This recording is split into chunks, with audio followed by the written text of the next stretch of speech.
Hello, and welcome back to Janthopodcast. I am Jared Woods. I am the founder of Janthopodcast, and I am your future Prime Minister.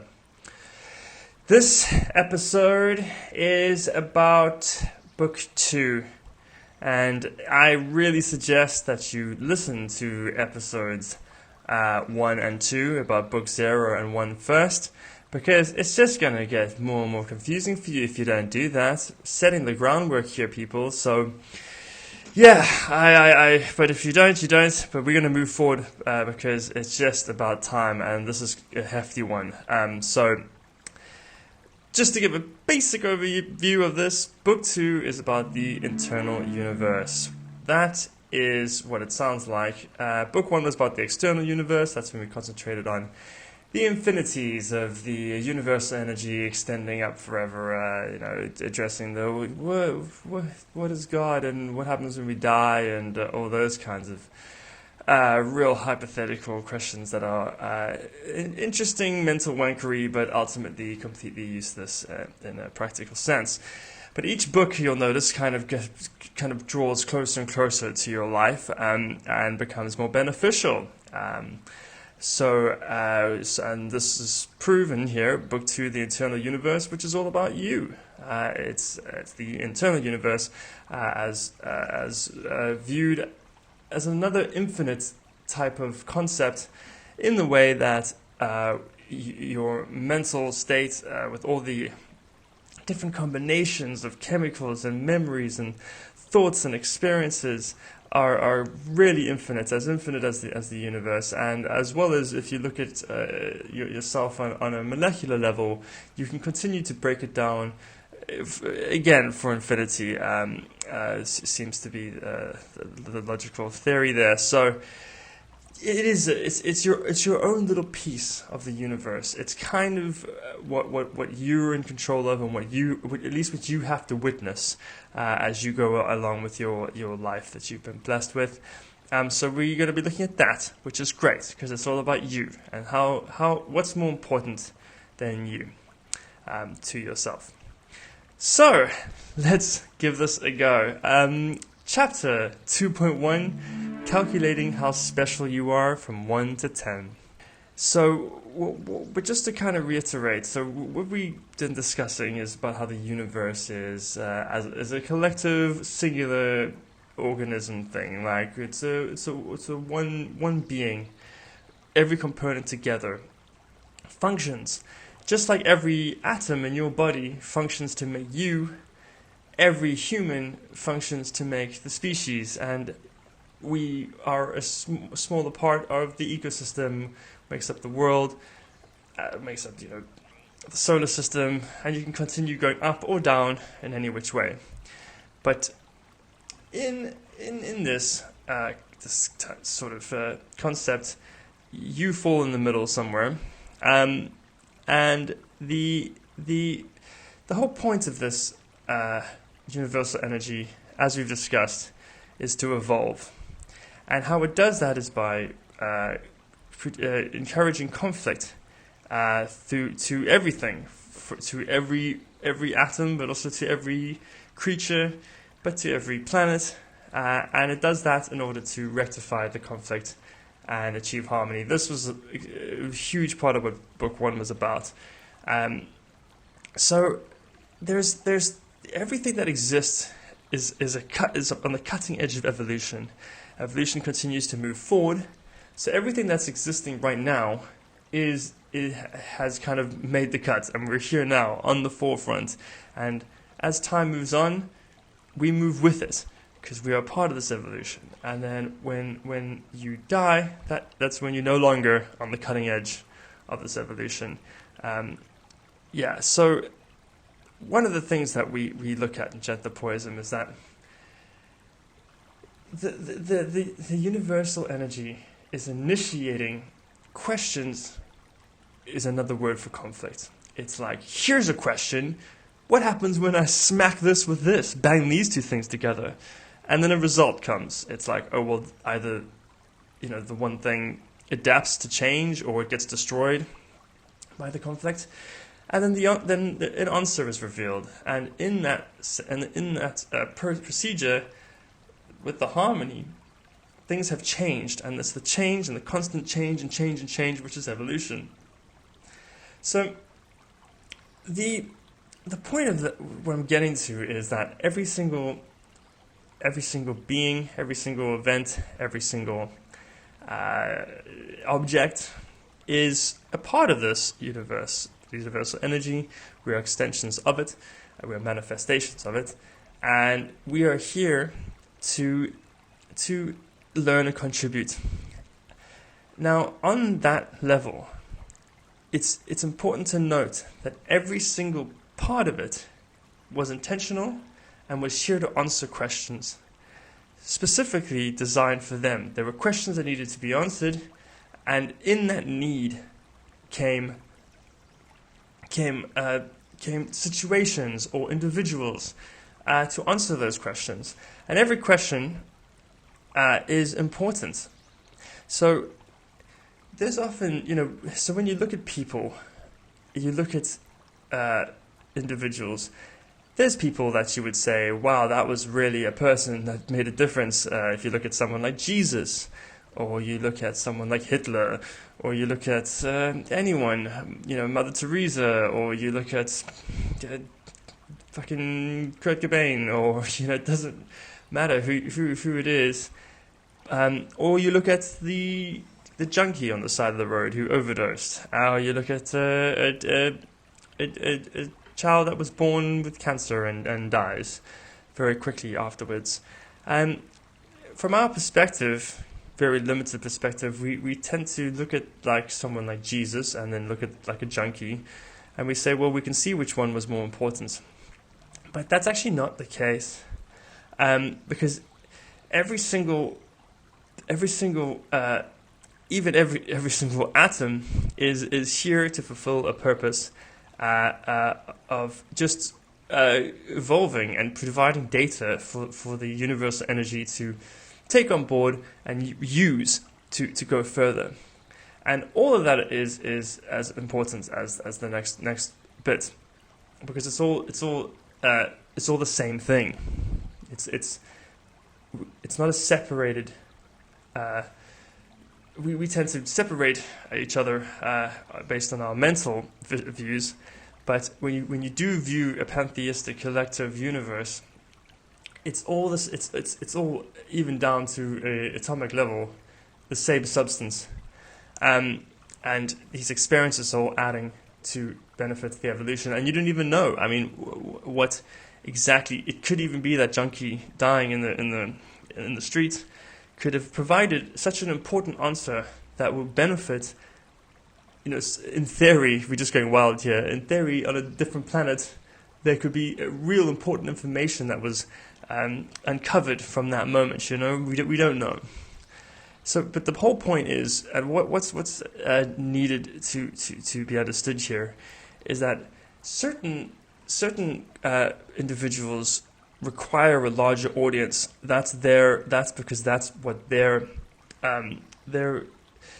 question that they were coming to, the questions they were coming to answer, and the conflict they were coming to resolve, and the conflict they were coming to cause, it required a bigger audience and more attention in order for it to be to fulfill itself.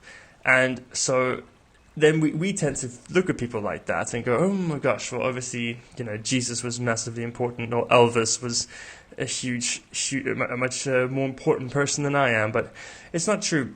And there's many ways to look at that, because, you got to, first of all, look at it from a perspective of, what good would Jesus be if there was no one, if he was like alone, if there was no one there to talk to? He would have been just talking to himself. It would have been pretty useless. But it took an entire unit of listeners and people to document it, who actually were part of that system and built it up that way. And you can also look at it like, think of it from a universal perspective. On our tiny little speck of a planet, one day it's just going to implode, or there's going to be like the sun's going to burn us away. And then, it doesn't matter if your name is Jared, or if your name is Jesus, or if your name is Betty, or if your name is Little Miss Piggy. Like, these are exactly, they will all disappear. They will no longer exist. Just the same, as complete equals, it would just evaporate. And all that would be left is our contribution to evolution. And also, and then why even look at it from a universal perspective? Look at it from like a cat's perspective. Talk to a cat about Jesus. It's going to look at you and it's going to be like, where's the food? Animals don't give a shit about anyone who is famous or influential. It means nothing to them. It's just us humans going, this person did this thing and this person's more important than this person. Where it's like, it's legitimately just all the same thing. So another good way to look at this now. So let's now take it back to you. And one of the most interesting thing is how people go, oh, I look at our fingerprints. Our fingerprints are so unique, and they are. We can actually identify, you from 7 billion other people based on the thing at the tip of your finger. But now, that's nothing. Think about your brain, because the brain's got a mind with it, So there's all these chemicals and there's all these memories that no one else has but you, and that breeds ideas and thought paths that no one has. And so the combination is, as we've said, is quite infinite. And one thing we like to talk about is, if you put, I think the population's about 7.5 billion, but that'll go out of date soon. But if you show every single one of those people the same photograph, even if it's a very simple photograph, each person would perceive it differently. It would trigger different parts of the mind, different memories, different ideas, different. They would view the colors differently. Because what's interesting as well is people often talk about how we see colors, I look at red and you look at red and we know how to communicate, so we both agree it's red, but we could be looking at totally different colors. Who's to say we're seeing the same colors? That is great, but you can take that to so many more levels. How do we know we're even seeing in the same way, perceiving in the same way?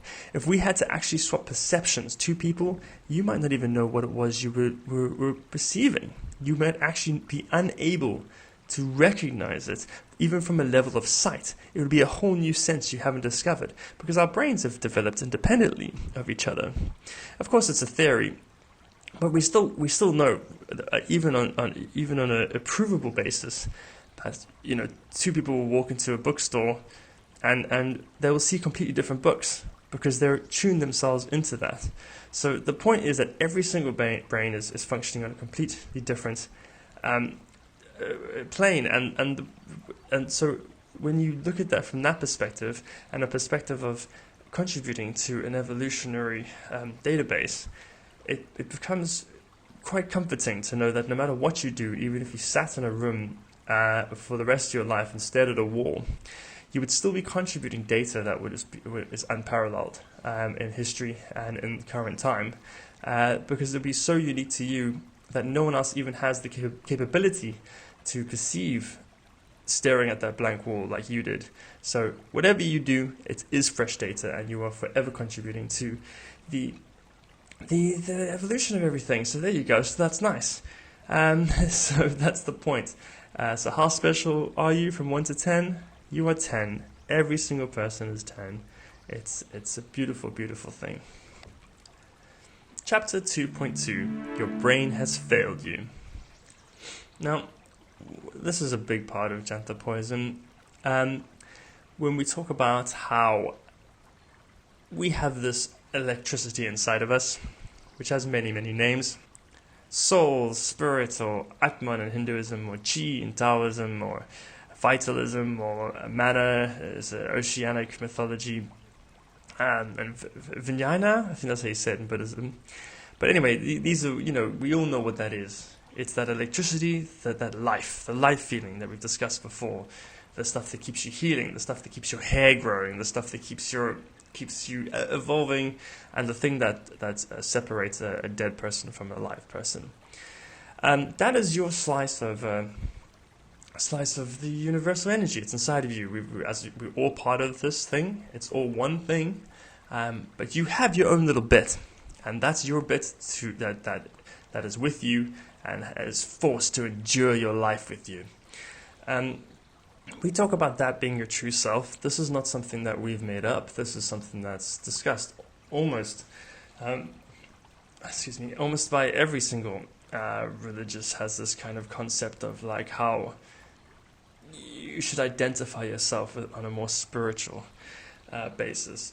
And this is the motion. This is the thing that kind of feeds into the collective and also guides you very much with an emotional guidance system. You look at animals in the animal kingdom and how they seem to just function in a more harmonious way with their environments, and that's because they do function on a spiritual, intuitive level. Their brains are tools, but they're not the dominant identity. They very much work on their instincts of whether something makes them feel fear or something makes them feel safety. And interestingly enough, the same goes for human babies. When you can have a very, very young child that hasn't even speaking English, and if you're feeling weird, that baby's going to pick those vibes, man. That baby's going to start crying. But because we have evolved to favor our minds, eventually the baby follows that path.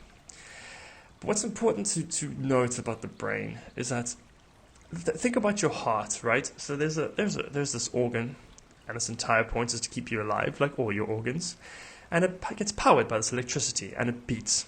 Your heart beats when it's got that electricity. Now, but you would never identify yourself and say, "I am my heartbeat." I mean, unless you're trying to be poetic or something, but that will work once. But it's like your lungs to breathe, and you go, "Oh no, I am my breath." It's like, I don't know why that is, but it doesn't quite compute. But people do think there are their minds, but it's the same thing. There's just this big fleshy piece of wet meat that has all these grooves and chemicals and this electricity running through it and firing these neurons, and then you're getting these thoughts which you think are like you, but it's really not. It's like a heartbeat. It's an organ powered by electricity functioning in order to keep you alive. But the brain has a lot of interesting functions. Of course, it's all about motor functions and memory, calculations, communication, and just basically perceiving and translating reality into an understandable material. But humans, we evolved in a very interesting and awesome way. Our brain started to focus on itself, and then the brain started to tell itself that it was the star of the show. The brain was like, "I'm the most important," and the brain said, "I agree," and then the brain decided that the brain was the best, and took over the entire ride. Completely natural evolution, and that's why we are where we are. We've done some amazing stuff because we've tended to do that. And the thing is, it kind of feeds into itself, because something we're going to talk about a lot is the debate of subjective versus objective reality. But there's a lot of quantum mechanic evidence that's really pointing towards how reality is pretty much a construct of our mind to a degree. It has to be perceived in order to exist. And in that way, when the brain started to really take control, the brain's only comfortable when it has logic, when something makes sense. So it demanded everything made sense, and everything had to be A to B 1 + 1. And the more that it did that, the more the reality had to kind of obey, because that was kind of the back and forth tennis match, and especially as such a huge collective as the human species. And so the world became this place of logic. And spiritual matters, that energy inside of you, is not necessarily a logic thing, because you can't measure it. You can't even necessarily prove its existence. It's not tangible. You can feel it though, and I know you do, but it's not really something you can use in any scientific study.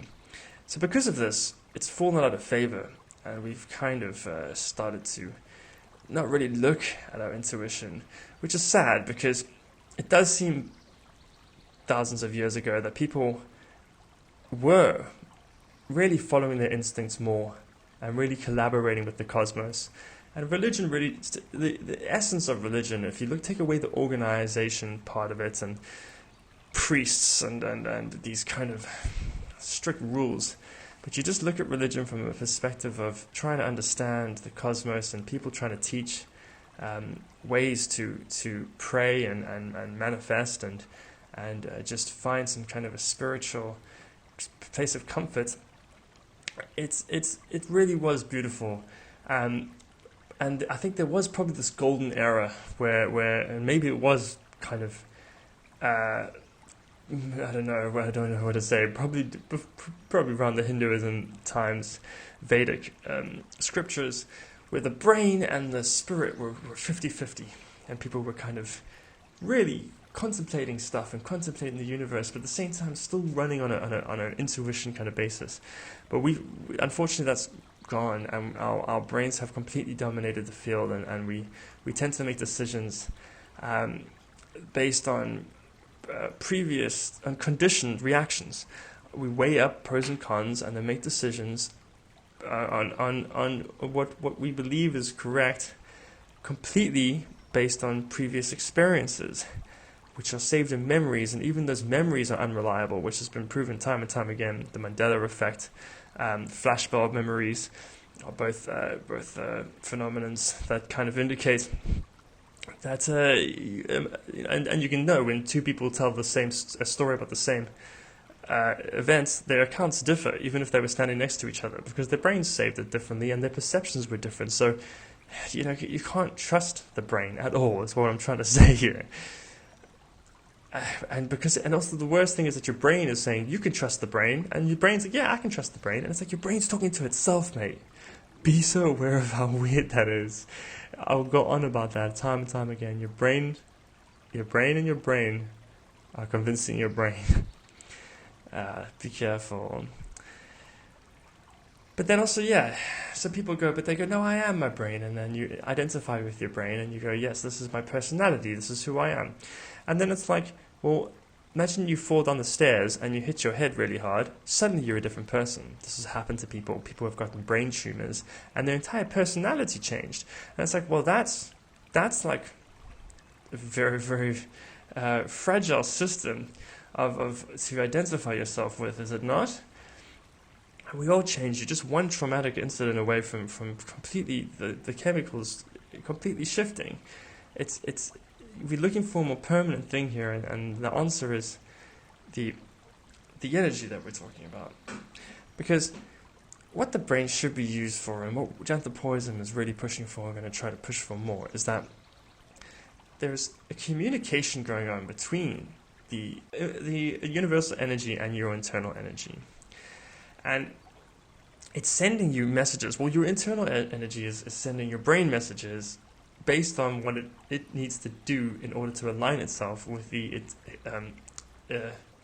universal energy. And it does so via emotions. It tells you straight up, this feels right, this feels wrong. But the thing is, what we tend to do is go, oh, I don't know about that. What does my brain think? And the brain goes, you need to do this, because last time we did this happened. And it's like, that's the wrong way to go about it, especially if you've never done the thing before, and most experiences are unique. So, and then the brain goes, and don't forget about that stupid thing you said 10 years ago, and don't forget you need to buy milk on the way home, and don't forget this, and don't forget that, and it's just this madness of stream of thoughts, just a radio program. So, what Janthopodism is trying to do here is appeal to the mind, because Janthopodism actually is a logic-based spiritual philosophy. Sounds like a contradiction, but that's how it's wired, because that's the world we live in. So the entire idea of Janthopodism is to convince your brain to listen to what we're saying, and convince the brain to just go take a back seat. It's up to the brain to do this, and your brain will do what it wants to do. But we hope you stick with these teachings, and then what eventually happens is the brain will realize, hopefully, that we're on its side, and we are looking out for the survival of the entire being. And once that kind of process is in motion, we're hoping the brain just starts to come to a decision, and instead of going, weigh out the pros and cons and make a choice, it stops and goes, I remember my training. I'm going to stop and see how does it feel. Wait. The longer you can wait, the less conditioned your response is going to be. This is something that's hugely covered later. So, yeah. But as you can see, the brain is slightly unreliable and has taken control of the wheel and is kind of just spinning it in any direction. And that's what we're going to try slow down as we go on. Chapter 2.3. What is the meaning of life? Finally, right? I know everyone wants to know that. Well, in book 1, we discussed the purpose of life. We split into 2 questions. The purpose of life being the evolution of all things, surviving as long as you can, reproducing to continue the species, ultimately dying. So that's the purpose of life, and that's horrible information. Like, no one really wants to hear that. It's useless. It doesn't help. If someone told you that was what it was, you would just probably want to kill yourself, because that doesn't seem like a very fun time, or it just seems so clinical. The meaning, though, the thing that actually gives it meaning is what we're going to discuss today, and this is a much better conversation. It's what it is that you, as a person, are supposed to be doing, and why. It's kind of like a destiny, but it's not a destiny, because that's a predetermined thing, which is a debate for another time, which we will have. But for now, we're just going to continue on from what we were talking about. There's this energy inside of you, and it's kind of the life that keeps you alive. It's what's powering your brain. It's what's powering your heart. It's what's growing your hair and all that. And it talks to you. It tells you what to do, and it does this by your emotions. Now, this is a great analogy. Do this right now at home, while you're at home. Just listen to me and trust me. Take your hand and set it on fire, okay? Now, once you do that, you're going to very quickly say, oh my God, my hand's on fire. This hurts. Why the hell did I do that? Now, the reason why your hand hurts is because what you just did was very bad for it. Your physical sensations went, I don't like this. I know this is bad. This is going to lead to a serious implication. Don't do this. It's not good. Now take your other hand and pass it to a loved one and get them to massage it. And you're going to be like, that feels really nice. Why do those physical sensations feel nice? Because it's good for you. It's the body's way of saying, hey, encourage that behavior more. Now that's so obvious, and everyone knows that, and it's like, why am I even telling you this? But it's like, why don't people realize that emotions have the same built-in mechanisms to tell you these things? People just let their negative emotions run away from them, and they'll still make decisions time and time again, even though they're hurt them time and time again, because the brain is going. If you just stopped and went, let's follow the emotions, because that emotional thing is that energy inside of you. You can feel it's the energy. When you're feeling hectic, when you're feeling anxious, or you're feeling love, your entire body feels it. It's not in your brain, it's everywhere, because it's the life inside of you. And the reason why you feel good is because you're closer to the universal energy. And when you're feeling bad, it's because you're moving further away from it. It's something that we call the true path. And the meaning of life and true path are interchangeable terms. You can use one or the other. We say true path a lot, but it's exactly the same. And what that is just the path that feels good. As soon as you feel bad, whoops, you're off the path. As soon as you feel good, you're on the path. These are spiritual reactions. Every day you get assigned tasks, conflict will come your way, questions need to be answered.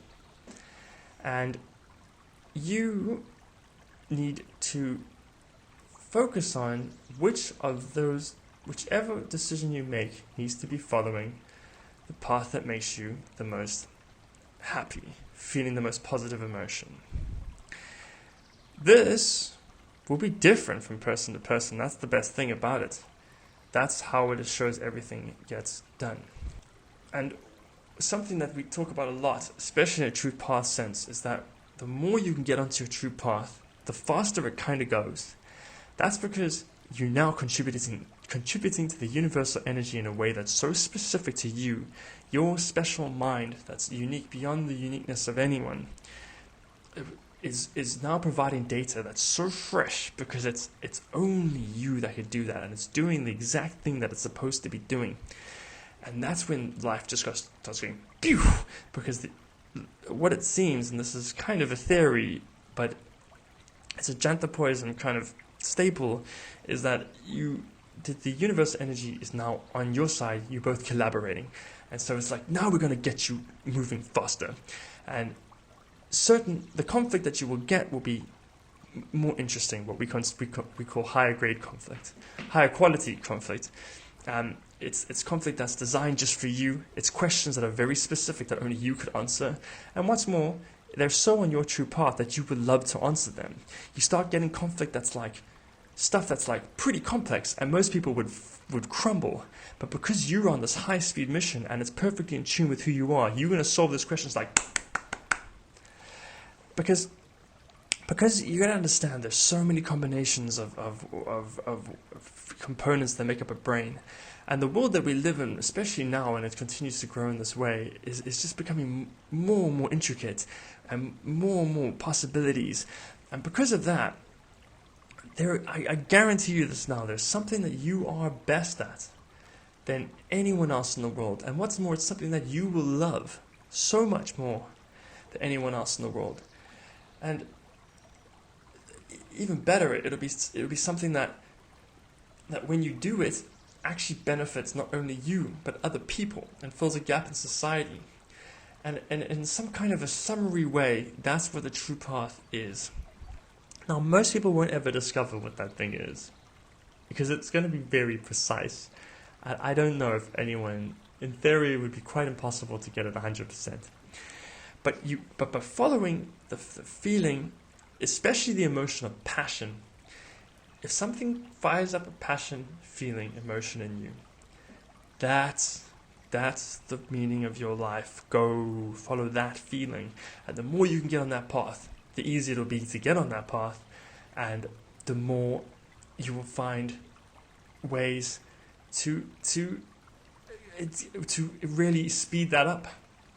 And it'll fill you with nothing but joy. Everything else will become fairly irrelevant. All your other problems will just kind of seem to just disappear, sort of. Or you'll just manage them because you now have a kind of calling.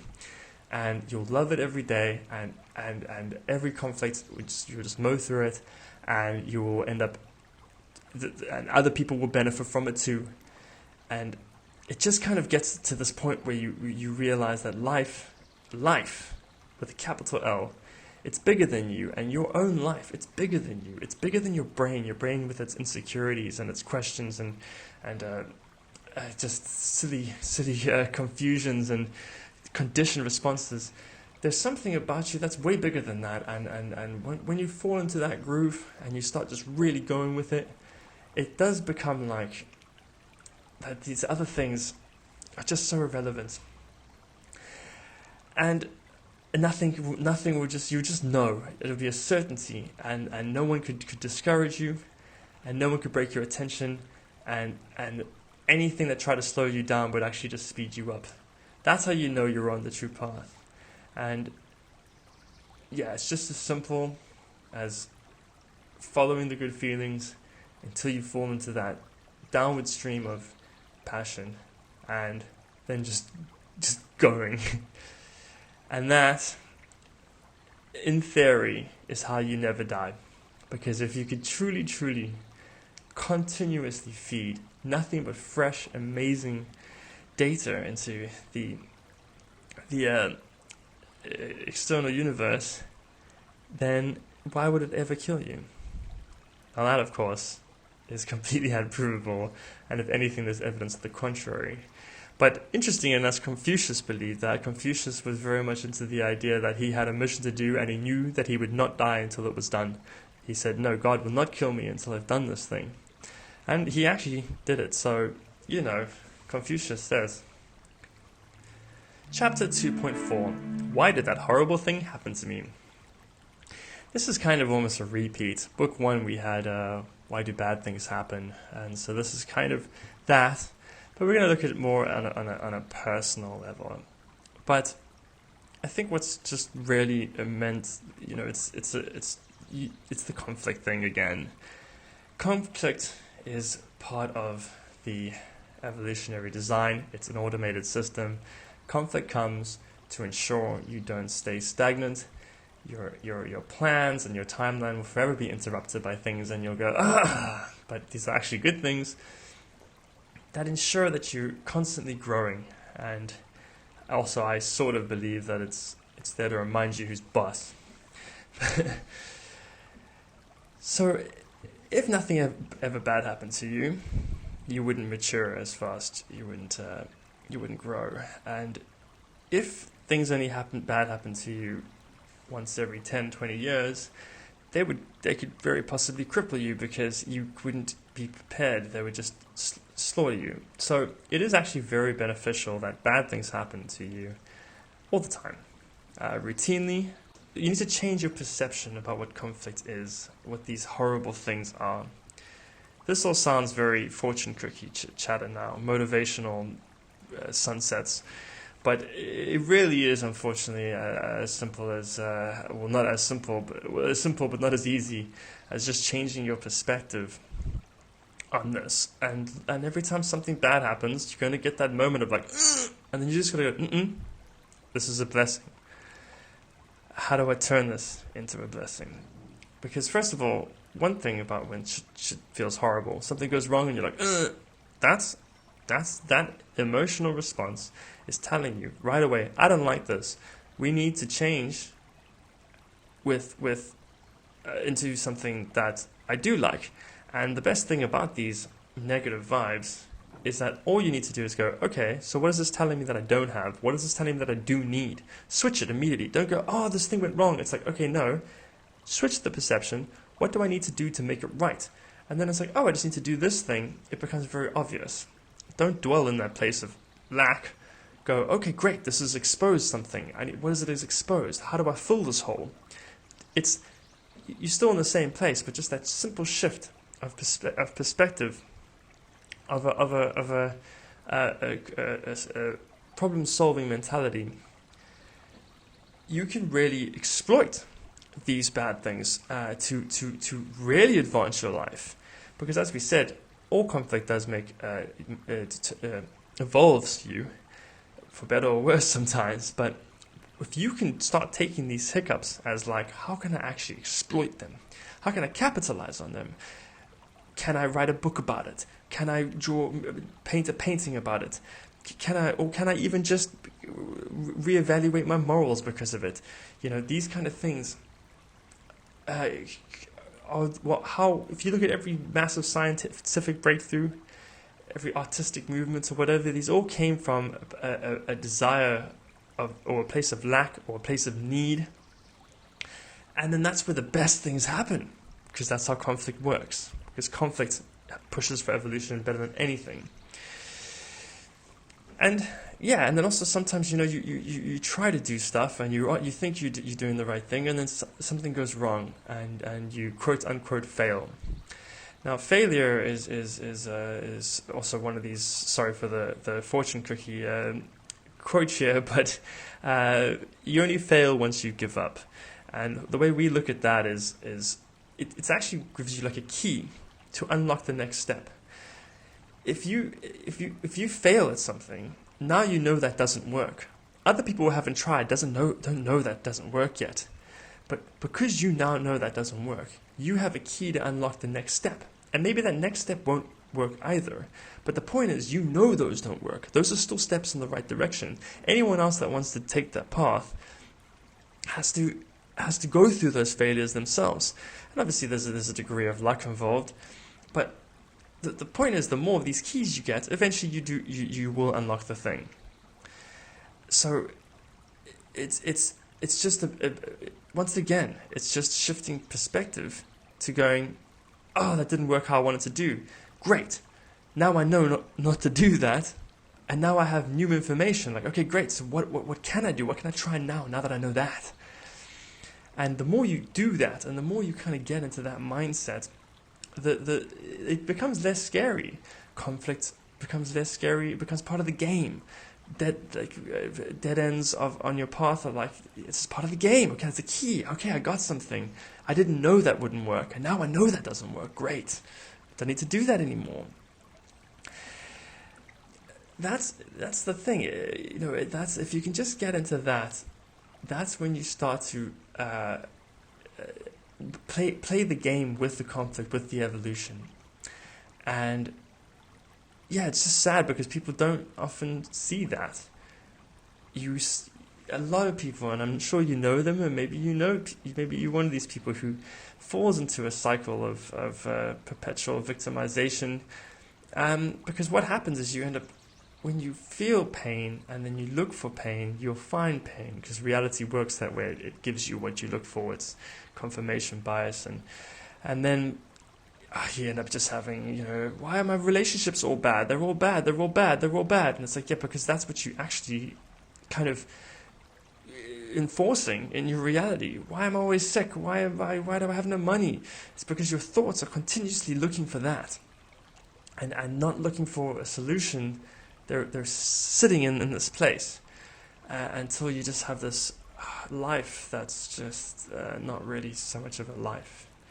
But when you start to go, no, okay, conflict and things going wrong, it's a divine intervention. It's intentionally throwing some stuff at you so you can grow. And the thing is, as much as we love it when people go, oh, God is love and the universe is love. Yeah, that sounds lovely. That's nice. Yeah, very, very abstract kind of concept, and it's very improvable. But everyone likes the sound of it. But I don't think it is necessarily like that. Janthopodcast definitely doesn't teach that, because you can look at some people and see that it's been difficult, and because what will happen is sometimes conflict is the universal energy knocking you to the floor, and sometimes if you're down on the floor and you're whining, it'll just keep kicking you. That's how it works. It's providing conflict, and it's hitting you. So it learns from you. So you answer questions. It's seeing how you deal with that. And it doesn't owe you anything. But your internal energy, right? This internal universe does care about you. And that's why it's like, this feels horrible. This feels horrible. We're going to stop this. We're going to stop this. Why is my emotions all wrong? Because that's the part of God that you have, and it's in you, and it's going, I'm out of sync. I'm out of sync. I'm out of sync. So all I can say is you've got to start looking at it like a game if you can, or look at it like a boxing match. And you got to stand up, and you got to competitively enter the ring, and this is something that we go into later, but I'm not, it's also kind of a theory. But if you can kind of become a worthy opponent and start playing the universe like that, and go, all right, I see your shot, I'm taking this shot. There's a chapter coming up about playing cards with God, which kind of is a better analogy of what we're talking about now. But what it's more about is just like, hey, scary obstacles? Nah. Opportunities for growth. And you're not going to just suddenly believe that, but if you keep just shifting your attitude, eventually you're going to start going, okay, I see what the universe did there, and this is what I'm going to do. And it's like, ooh, it knocked me again. Okay, I see that. Okay, what can I do? Oh, I see that opportunity. That opportunity feels good. Boom, I took a shot. And then eventually, you're going to slip into your true path, and you're going to start getting really interesting conflict where you're like, ooh, that's just the kind of problem I like to solve. Now, a lot of law of attraction gets accused of being like, oh, everything's fine, but blind optimism, just pretend like, oh no, everything's great, even though it's not great. That's not what we're talking about here. We're talking about saying, when something's not great, fine, look at it. I know, I see you. But what it's not saying this is what's bad, it's saying this is what's wrong. And you can say, okay, what would it take for it to be right? So it's a spotlight going, here's what you have to do. It might seem like things are wrong now, but all it's saying is, this is what you have to do. And you'll know you're doing the right thing because it feels amazing. And the more you can adopt this viewpoint, the more you destroy the power of any negative stuff even possibly happening. Something negative comes your way and you go, hey, look at this opportunity. Or hey, I see the universe swinging a punch there. It just like the power, it just loses it. It's gone. It's like it can't do anything to you. Even if it's like, oh, I just got shot. Whoa. Well, it looks like I'm going to have to cancel my plans. If you can take that perspective, you're truly invincible. To conclude this chapter, and it's important to do this, that people kind of go, you don't know what it's like, you privileged white male. And I agree. I've been very blessed with many things, and there's, believe it or not, there's been things in my life that you would shock you to hear.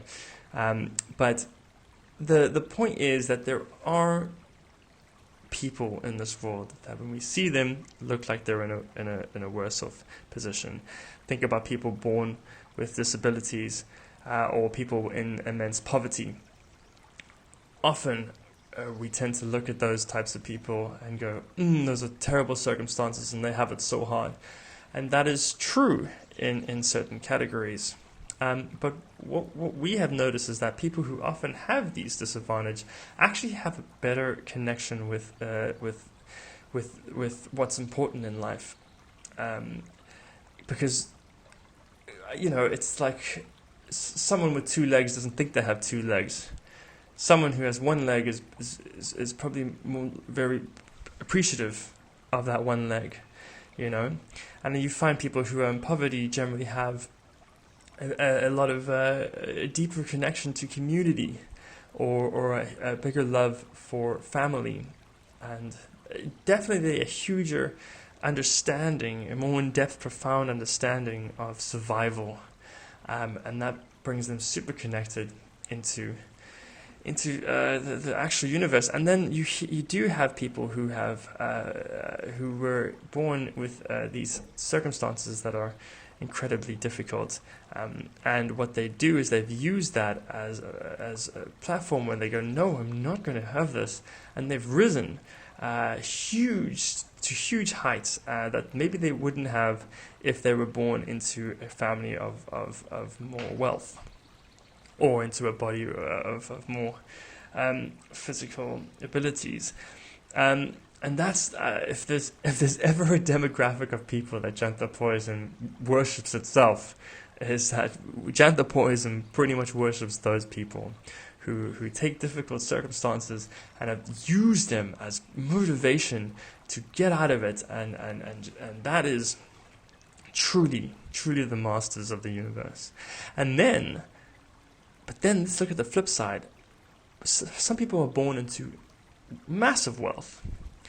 And let me tell you here, from a Janthopodistic perspective, that is way worse. Because suddenly you have material success, and you have stuff, and you have stuff to lose. And even worse is that whatever you want, you can kind of get it. And that will just completely destroy the meaning of life. Because there's no drive. The drive goes away. I'm not saying this is necessarily the case for everyone, but you'll find more often than not, someone born into poverty has to have a drive or they don't survive. Someone born into great wealth kind of doesn't really understand the meaning of struggle and understand the meaning of survival, and they kind of just go day to day doing what they want, and it's that is the true curse, and those are the people that are truly disadvantaged, and I feel terribly sorry for anyone born into that type of position, way more, because you lose who you are and you lose the potential of who you can be, because there is just zero need to drive to that. Right, okay, getting there. Chapter 2.5. If I am divinity and evolution thrives in conflict, is it okay to be a selfish, antagonistic arsehole? This is an important question, because look at what we're saying here. We're talking, okay, so you need to follow your happiness and make sure that you're okay. And at the same time, evolution is all about conflict, so don't be afraid of conflict. So you can easily take that and be like, well, you know what I'm going to do? I'm going to just focus on myself, and I don't care who I mess over, because I'm just causing conflict, and conflict's all about evolution, so I'm assisting the universal development, and what's more, I'm looking after myself, so I'm doing exactly what Janthopodism says. And for a long time, honestly, the first round that I wrote this, and I always knew something was wrong, but I could feel it, but I just went for it, and because Janthopodism to me was an all-accepting thing, because when you recognize everything is an extension of divinity, you've got to be like, okay, well fine, even those people doing horrible things are still an extension of God, and there's still like a universal energy perceiving itself and interacting with itself. It's all that. So how could we say, oh, I see that you're a murderer, but you are not welcome? That didn't make sense initially, but now I've come to realize that that's not the case, which is what this chapter is about. But first of all, one of the things that we really, really want to talk about is that selfishness doesn't make people happy. Maybe some people, but we don't think so, because it's actually a biological thing ingrained in the survival of the species. When you help another person, it feels good. It's quite a natural thing, because the reason why that happens is because it's beneficial for the evolution. And you'll find that people who are selfish aren't happy very, very often. There's definitely a sense of lack, and that's another thing that we will discuss later. But yeah, we do invite people to give that a go. Chase the money and treat people like rubbish, and you will quickly find that that's not who you are. I believe that to be the case for most people. Most people want to be good, and so. But we do believe that if you want to help people, you've got to look after yourself. If you are crumbling at the seams, and then you're trying to help someone else, you're not going to offer them the energy that they deserve. The quality of the energy is going to be degraded. It's much more beneficial that you focus on yourself, bring yourself up to the highest platform you can, and then from there help people, lift them up. Don't push them up from the ground, because you're going to hurt yourself and you're not going to get them very far. But focus on yourself, build yourself up, and then help other people up. That's going to be the most beneficial for everyone, and it's going to feel the best. That's also something that we're going to go into massively as time goes on. And then also here's something that it's kind of off topic slightly, but one of the things that when we say, oh, just follow your happiness, and also when you look at like all these new age practices of mindfulness always goes, live in the now, man, live in the now. That's not something you should tell someone if they're like addicted to drugs or sex or gambling or eating cake, because those people, it's like, live in the now. All right, well, I'm gonna eat this cake. But it's like, no. See, that there's a very fatal flaw in this whole. Just follow the good feeling. It's like, okay, well then I'm gonna fucking snort some cocaine because that makes me feel good for like 30 seconds. So that's what Janthopodism, as an evolution-based philosophy, you have to be forward-thinking. So instead of being like, okay, how does this make me feel? Evaluate it from how you're going to feel a few steps in the future. So that's not living in the now, is it? Oh no. We're saying a few steps in the future. Oh, should I drink this shot of tequila? This feels good for now. How does it feel a few steps in the future? Ooh, not actually that good. Okay, don't do it then. Think about your evolution of yourself. And you can even flip this around and say, how does exercise feel right now? That's the last thing in the world I want to do. Okay, but a few steps in the future, how would the exercise now make you feel? Actually, it would make me feel really good. Okay, then that means you should probably do it. I'm having an argument with my friend, and I'm making amends, which just feels so uncomfortable. So I don't want to do it. That's a bad feeling. Okay, but how would you feel a few steps from now? Well, probably quite if relieved. Okay, but then that's obviously what you need to do. So this is where Janthopodism is different from these new age, live in the now, man, mindfulness, bro. No, don't live in the now. You have to live in the now. That's the only place you can live. But mentally, project yourself just a little bit in the future and take it from that perspective. It's silly to live in the now when you start thinking about it like that. So anyway, but moving on, what we need to, this is so important stuff, all of this, is that, as we said before, everyone they're on their own timelines. And so some people are here to create conflict, and they're doing very horrible things, and I don't need to list them by names, but, there's humans doing very atrocious things to other people. And sometimes it can be hard to take Janthopodism on its level and say, okay, I need to recognize that that's divinity, and I need to recognize that that's the universe doing that to the universe. And that if someone kills someone, that's actually the universe killing a piece of itself, and it's doing this out of a natural evolution, and it's creating conflict. And even though on a personal level that makes me feel really gross, I have to kind of grasp that as being just how it is.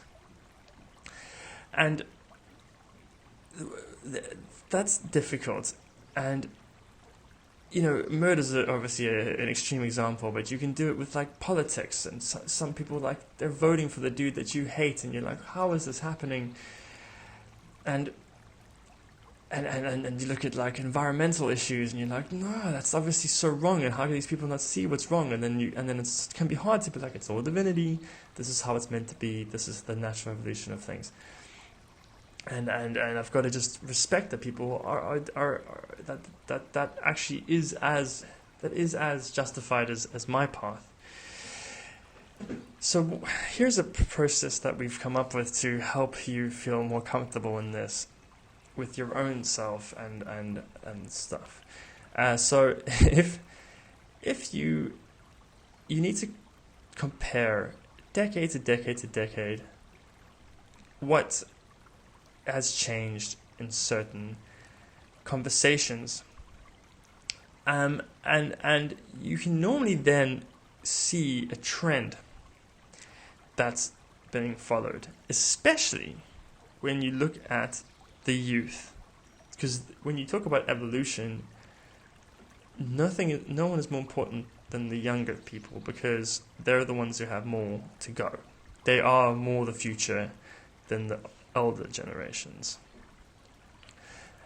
And you map out that and say, well, let's look at topics like environmental stuff, or let's look at racism, or those kind of different matters, and you can kind of see where it's going. That's where evolution is going. More and more people are pushing for a certain thing. And if you're on that side, the correct side, the same side as that trajectory, then you are on the side of evolution. And one thing that Janthopodism, as an evolutionary philosophy, when someone talks about something that's progressive, that more often than not is going to be what Janthopodism supports. Because progressive is synonymous with evolution. Now, of course, then also just quickly, you can see sometimes it looks like things are going the other way. And be careful with this, though. Like we've discussed this in the last episode, how, oh my god, it looks like the environment's worse than ever. It's like, no, don't look at that. Look at the push for changing the effect on the environment. That's very obvious. That's getting louder. And then sometimes, sometimes what does happen is that people get slightly lazy, and then suddenly this flare from the other side just kicks up, and you'll get someone will be voted into office who has bad perspectives on things like sexual orientation or race. But don't be discouraged about that, because that often happens. It's a pendulum that's swinging, and sometimes there's just this final heave, especially when something's on a definite trajectory. There's going to be people who freak out, and they're going to push against it, and they're going to get kind of far. It's the final heave, but they will get crushed. This is what happens. You can't mess with the evolution of it. This is the way it's going. And so, yes, sometimes there's a little bit of a regression will happen on the graph, but that's not very often a big dip. But if you look at it from a decade to decade to decade over centuries, you can see the line of the graph where it's going. People are becoming more tolerant. People are becoming more environmentally conscious. People are becoming more push for animal rights and such kind of topics. But you've got to also note that these people that are fighting against this stuff are so important to make sure that it's that the push, the constant movement of evolution is even growing faster and harder. It's those people that go. It's when people get rowdy and loud about these topics that are otherwise dying, and the last of the last crawl out of the sewers and start to fight against evolution. They're actually playing an imperative role of making sure that the conflict keeps the momentum smashing forward, and eventually they will lose. This happens time and time again. We have a long way to go with many topics, but you can look at human rights, and you can see how those people who fought to keep restrictions in place for certain demographics have lost. They've lost. There's still a long way to go for the rights of women, people of color, and there's people of transgender rights. But you can see that they're winning. Do you know what I mean? It's obvious who's losing, who's winning that battle on a global scale. But if you are fighting against one of these topics, and the way to ask yourself is, am I pushing for progressive change that is all-inclusive, or do I wish that things would go back to the way they were? And if you're trying to go back to the way things were, then you are going against evolution. Don't worry about it, but you are going to lose. But you're also providing conflict, so fine. But the one thing that's important to note about conflict, and even though we encourage conflict as a beautiful thing that helps the evolution, it's not up to humans to initiate it. If you initiate it, then you're a horrible person. Don't ever worry about that. The universe will initiate conflict by automated order. It will happen irrespective of whatever. That's how it works. There will always be conflict introduced into your life from the strangest of ways, into everyone's life. You don't need to to play God and be like, it's okay to make conflict. No, it's not. It's much better to strive to get to create harmony. So when you see this conflict, try to get harmony, because that's you answering the question, not asking the questions. That's you restoring the balance, not creating imbalance. And then that's the way that promotes evolution to find the next platform to continue introduce another conflict. And it's because of you that you because even though conflict is what assists evolution, it's the harmony of that conflict that is kind of the final step of the process. So you should really push for that.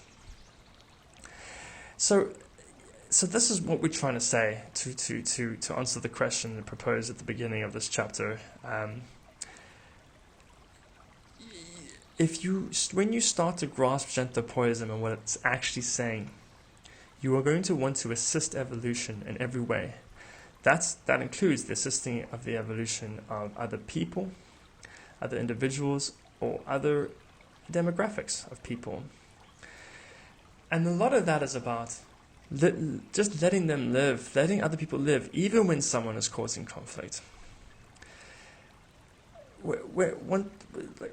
Everything is part of the procedure, and every single individual has their role to play, and it's not up to you to judge that. You can use them privately to gauge how you don't want to live your life. You can say, oh, I don't quite like how that person did that. All that means is that you mustn't do that. You know what I'm saying? But you don't go, hey, you're doing that wrong. Just live your life and recognize that all of this is one big system functioning together with equal components, but mismatched components that all collectively work together. And just to really nail this in, if you are concerned about what someone else is doing with their life, especially when it has no consequence in your life, then you could not be more out of sync with your life, and therefore the universe. And if that's the case, the most painful of conflicts will happen inside of you. Whew, okay. Last chapter of book 2. Chapter 2.6. Are morals definable, and does karma exist? Okay, so let's just do this. So yeah, again, moving on from the last chapter is about how if everyone had the same idea of how to run things and how morally things should be and what's the correct path and etc., then you're looking at the identical direction from everyone, no conflict, and then where's the benefit of that for the universal energy? So we've got to understand that morals are subjective. There's obviously kind of core ones, murder and other such things, which we'll go into now. But there are different ambiguous topics that people kind of have opposing views. And actually, it's okay to have those opposing views. And that's part of being free. Having freedom of thought is to find your own place morally. So the first most important thing is that you've just got to be like, first of all, let me evaluate my own principles, and secondly, let me not worry about what other people have concluded. We do recommend you take the time to write this down, because when you write, you do kind of seem to tune into a different realm of consciousness, and just try to get a loose sense of what your principles are. Think about who you want to be. Think about what you want people to say to you behind your back. How do you want to be remembered? Just think about your core values. Think about which features of your character you're proud of and you want more of, or what things have you done in your past that weren't what you felt actually that were morally wrong and against your ethics, and you don't want to repeat that. And you can think about different topics. There's how do you feel about the unsustainable meat industry? How do you feel about certain sexual acts? How do you feel about the ruthlessness of business? Would you fire someone if they were bad for business and get rid of their income? Would you step on someone else to get higher in the game in the name of business? What about companies that employ slave labor? What about certain artistic expressions that might encourage bad things? How do you feel about assisted suicide? How do you feel about abortion laws? How do you feel about giving money to the homeless? How about the death penalty and adultery? these kind of things, you ask these questions about yourself and see how they make you feel. Do they make you feel a bit icky? Then that's your morals saying, that's your internal energy going, that's not what I like. That's out of sync for me. But some people will not feel that way, and that's actually okay on those topics. Generally, it's hard to stomach that sometimes, but your principles are your principles, and you need to follow your principles. That is your duty, and it's no one else's duty to follow your principles. So you worry about yourself and let other people worry about themselves. And every now and again, because you're a human, you will mess up and you'll get that feeling of like, oh, I did something wrong.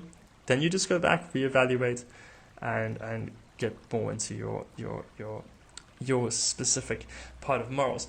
Now, some people, of course, have ideas that would be extremely different to yours. They enjoy committing crimes that would be sickening to us. And as difficult as it is, we first got to recognize that these are people that were born to create conflict, and they are still part of the natural evolution, and they're still part of the universal energy.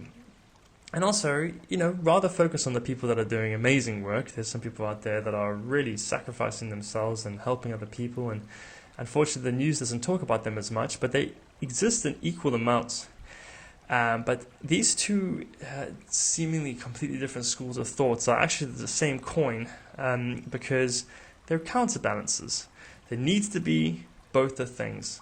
Everything can't be great and everything can't be horrible. It needs both these things in order to continuously imbalance and rebalance itself, and therefore continue the evolution.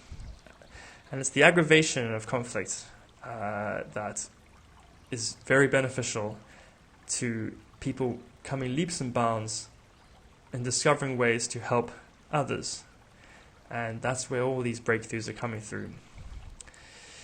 And also the thing is about that is when there's someone who is behaving in a particularly antisocial manner, generally it's because something happened to them. I think about this a lot, man, and it makes me feel really gross.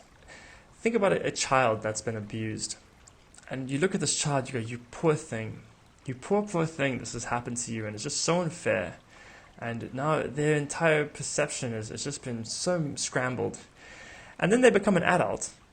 And then, obviously, because of these things that happen to them, they have a very weird reality around them, and then they end up doing antisocial stuff. But now because they're an adult, we're like, they're a monster. But it's like, that was once a child, and a child that's been completely battered mentally and emotionally. But now suddenly, as soon as they become an adult, our empathy just switches. And we go, they're a monster. And it's like, how unfair is that? And here's the thing is like, who are you to say that's a good person or a bad person? And who are you to even say if you're a good person or a bad person? There's nothing more annoying than someone goes, I'm a good person. Oh yeah? How many people have you been? How many minds are you comparing your mind to? How do you know what someone else is thinking? Maybe your thoughts are not that great. Maybe someone else who seems like, from your perspective, is a bad person are actually doing really good stuff. Or have some kind of a trauma that you have no freaking idea what you would be like if it happened to you. The only fair comparison you can ever do of whether you're a good or a bad person is to compare yourself to your former self. If you are getting better, that's your goal. Again, this is about progression and evolution. Are you a good person or a bad person? That's not your call, that's no one's call.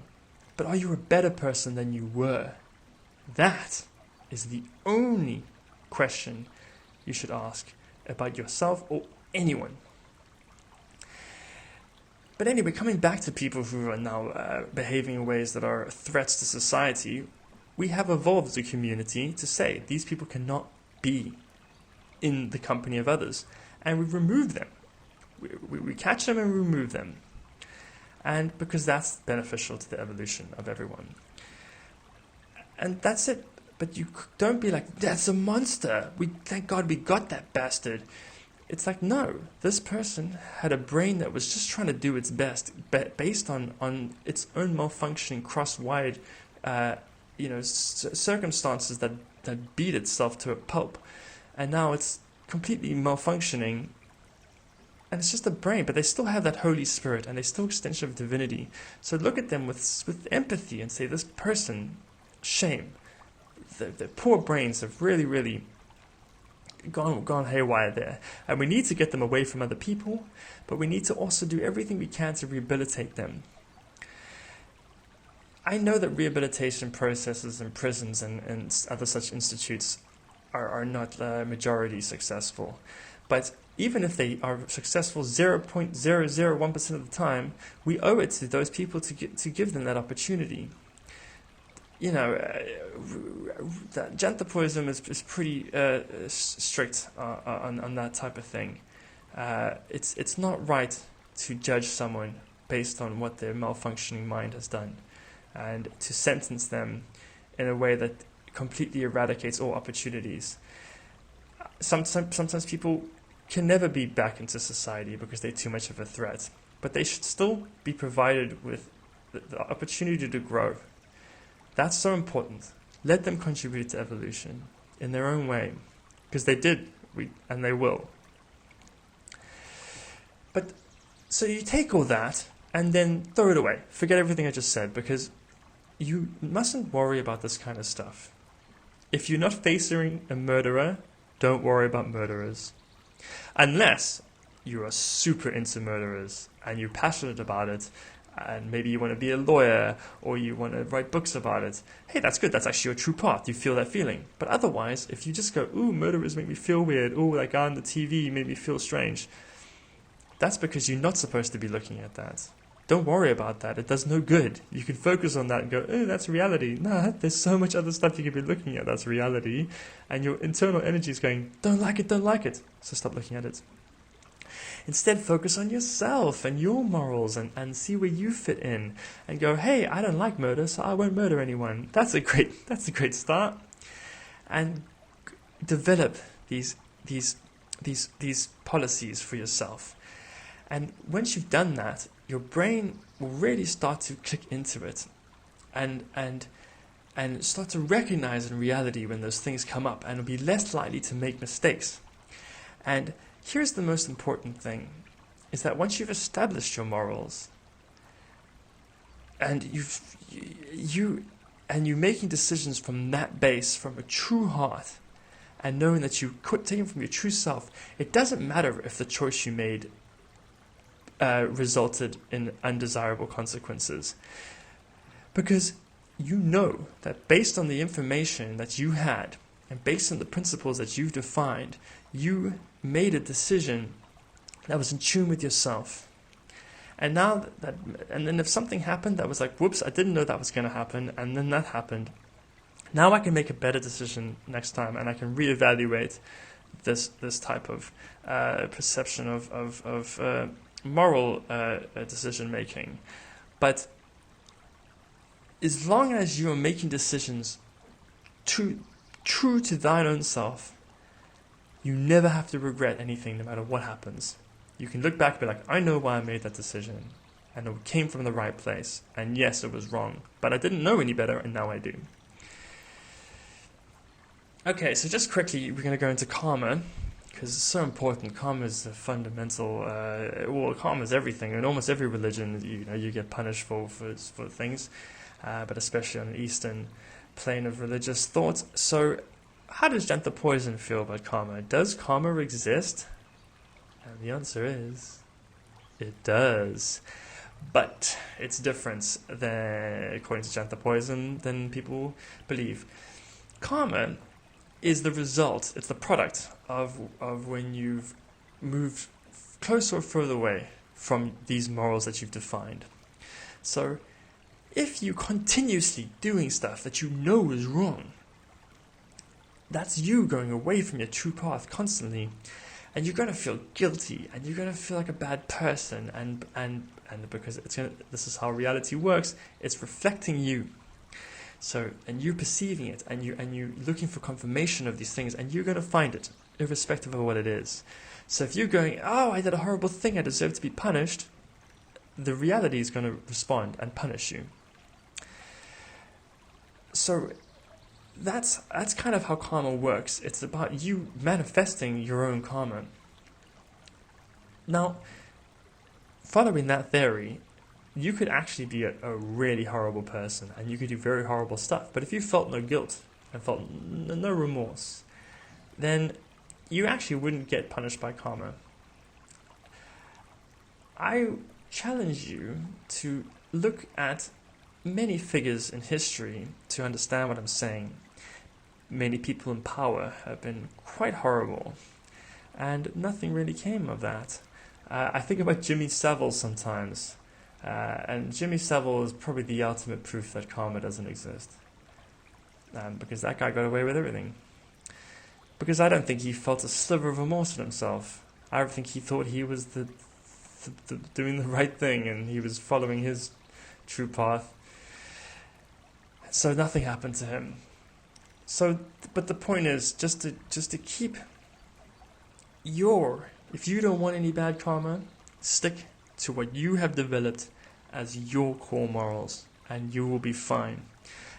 Although bad things will still happen to you, conflict stuff, but if you're following your true path, it'll be conflict that you can deal with, and you'll enjoy it. This is all stuff as well that we're going to go into so much deeper. We're just laying the foundations here. So, and just finally, the most important thing to note is this, about everything I've said, to really, really summarize, is that if you are a Janthopodcast, you will never ever want to affect the evolution of anyone. So morals are subjective, and the universe does not judge, because you're part of the universe, and this is how it developed. And Janthopodcast too does not judge.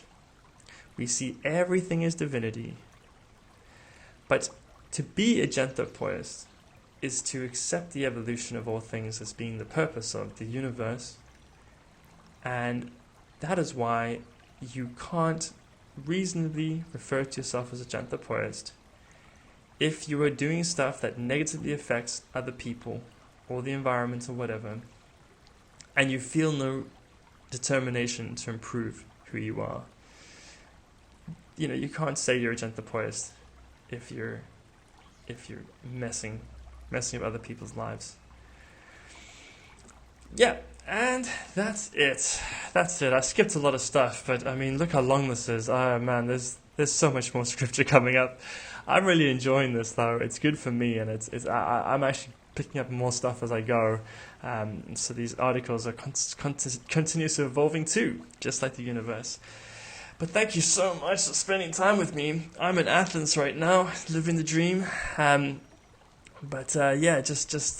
next these books 1 and 2 are kind of paired. 3 and 4 paired. 5 and 6 are paired. 3 and 4 is where we start to get even more practical and really more useful to you.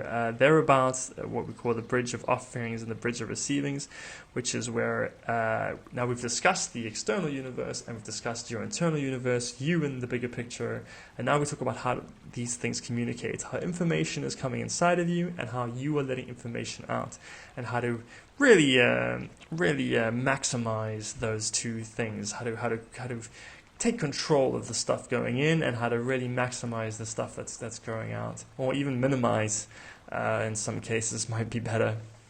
So that is really exciting, and I'm excited, and I'll send that next month.